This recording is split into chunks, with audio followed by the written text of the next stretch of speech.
شیم کا ایلیمنٹ جو کہ علاج کے لیے بہت مشکلات پیدا کرتا ہے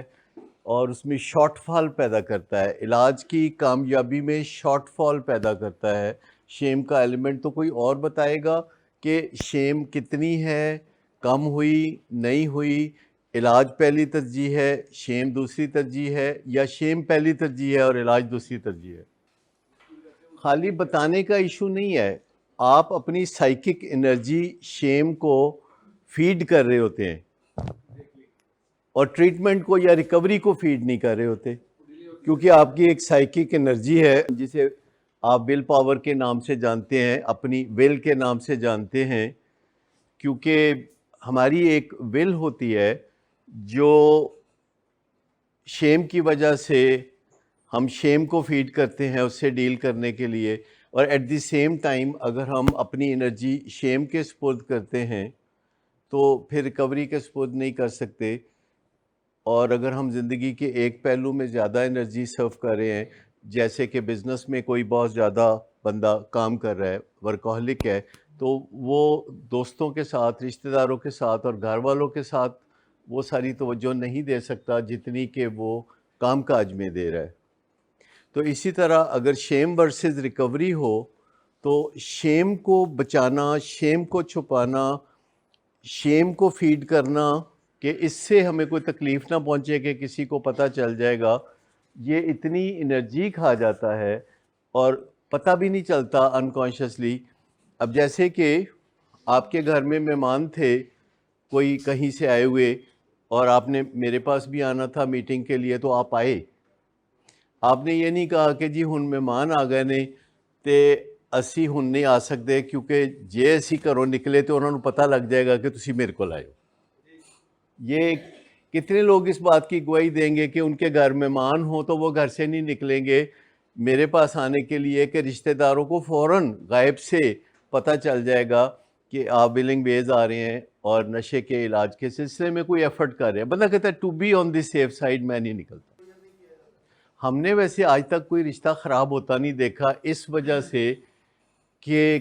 کوئی نشے کا معاملہ کسی کے ساتھ ہے اور دنیا اس کے ساتھ رشتہ توڑ دے. تو ایسا نہیں ہوتا، یہ ایک خوف ہے کیونکہ ابھی آپ نے اس کو تجربہ کر کے نہیں دیکھا، تو ابھی آپ کو پتہ نہیں کہ خربوزہ میٹھا ہے کہ پھیکا ہے. علاج میں تو بہت پیچھے پڑ جائے گا نا معاملہ، بیک برنر پہ بڑھ جائے گا، کیونکہ کہیں نہ کہیں بڑی ریموٹ پاسبلٹیز ذہن میں آئیں گی کہ کسی بندے کو کہیں پتہ نہ چل جائے، لہٰذا ایسی ستاروں پہ کمند ڈالنی ہے کہ اس کو پتہ نہ چلے، اور اس کے لیے اتنی زیادہ انرجی خرچ ہوتی ہے کہ وہ انرجی جو کہ اصل میں ریکوری کے لیے چاہیے پرائرٹی کے لحاظ سے، تو ریکوری پہ وہ انرجی خرچ نہیں ہوتی. لیکن تھوڑا سا مجھے تعجب ہوا جب آپ نے مجھے میسج بھیجا، تو میں نے کہا مہمان آئے ہوئے پھر بھی میری طرف آ رہے. تو پھر آپ آئے اور ہم نے 1.25 گھنٹہ بات کی اور بات چیت کر کے آپ چلے گئے. مہمانوں کو نہیں پتہ چلا. دیکھو نا، اگر آپ گئے ہوتے کسی کارڈیالوجسٹ کے ہاں تو آپ فخر سے بتاتے کہ ہم بھی بڑے لوگ ہیں، ہمیں بھی دل کی بیماری ہے، ہم جا رہے ہیں. ٹھیک، لیکن اس بیماری میں ایک چھوٹا پن ہے، حالانکہ یہ ہر گھر کی بیماری ہے. مجھے آپ کوئی گھر نہیں بتا سکتے کہ جس میں یہ بیماری نہ ہو ہی نہیں سکتا. دیکھیں، ہو ہی نہیں سکتا کہ کوئی فیملی پاکستان میں ہو اور ان کے ہاں ایڈکشن کی بیماری نہ ہو، یہ ہو ہی نہیں سکتا. دنیا میں ہر بندہ سوائے اولاد کے آپ کا شریک ہے. صرف ایک اولاد ہوتا ہے، بیٹا ہوتا ہے، بندہ کہتا ہے تو میرے تو اگے لنگ جا. باقی تے بندہ ہر ایک نو شریکاں دی طرح ٹریٹ کرتا ہے نا، پراواں نو بھی، دوستاں نو بھی، اور اپنے شہر کے لوگوں کو بھی. تو یہ جو بات ہوتی ہے کہ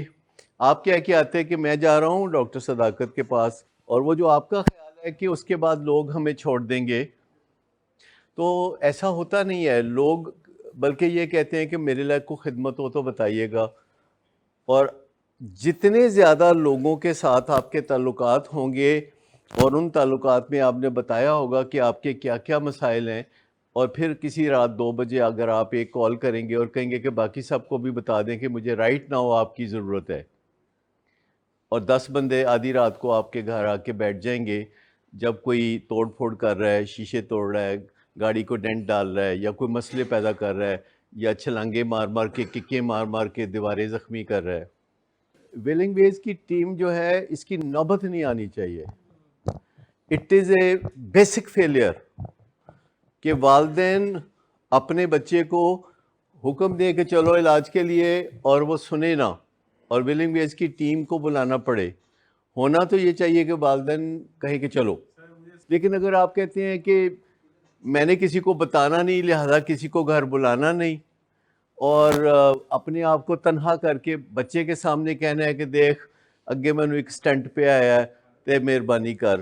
یا میں غریب، میں مظلوم، یا اس طرح کا اگر روپ دھارنا ہے اور پھر سوچنا ہے کہ لو جی کم بن گیا.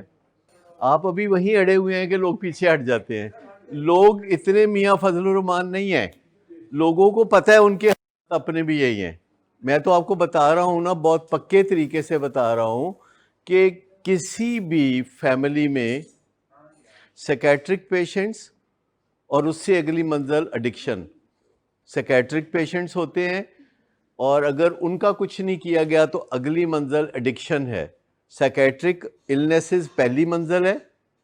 اگلی منزل ایڈکشن ہے. کیونکہ ہم سیکیٹرک النیسز کو نہیں تسلیم کرتے تو اگلی منزل ایڈکشن ہے، جو ہم بڑی آرام سے اسیس کر لیتے ہیں کہ خاندان کس سٹیج پہ چل رہا ہے، جسے ہم فیملی سسٹم اپروچ کہتے ہیں. یہ ایک لٹریچر ہے جو کہ آپ کو پڑھنا چاہیے کہ فیملی کا سٹرکچر کس طرح آپ کے سامنے آ جائے گا آنکھوں کے، کہ کون کہاں کھڑا ہے آپ کے فیملی میں. آپ کی فیملی کی کمپوزیشن کیا ہے، اس میں کتنے مرد اور بچے ہیں، کتنے رشتہ دار ہیں، کون کہاں کھڑا ہے، کون آپ کے ساتھ کھڑا ہے، کون آپ کے مخالفت میں کھڑا ہے، کون آپ کی مدد کرے گا، کون آپ کی مدد نہیں کرے گا.